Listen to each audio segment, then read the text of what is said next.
या सगळ्या संदर्भात बातचीत करण्यासाठी आपल्यासोबत मनीषा कायंदे आहेत। मनीषाताई नमस्कार।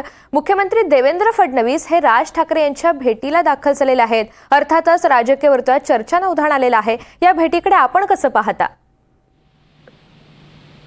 राज ठाकरे यांच्या घरी अनेक वेळा विविध पक्षातली लोक जात असतात।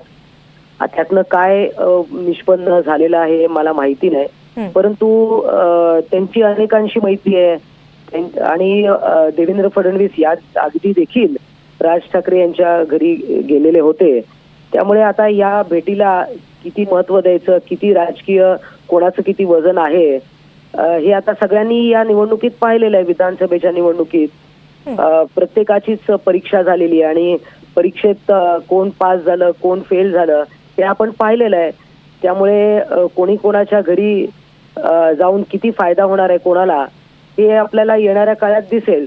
परंतु शेवटी काही लोकांची मैत्री असते, ते जाऊ शकतात त्यांच्याकडे। देवेंद्रजींची आणि राज ठाकरे यांची मैत्री असू शकते आणि त्या मैत्रीच्या नात्यातून ते गेले असतील। पण पालिका निवडणुकांच्या अनुषंगाने अशी काही वेगळी समीकरणं जर पाहायला मिळाली तर शिंदे गटाची नेमकी भूमिका कशी असेल, आपण त्याचं स्वागत कराल? असं आहे की आम्ही नेहमीच महायुतीमध्ये जे जे आले त्यांचं स्वागत केलं, कारण माननीय नरेंद्र मोदीजी यांचे हात बळकट करण्यासाठी ही महायुती झाली।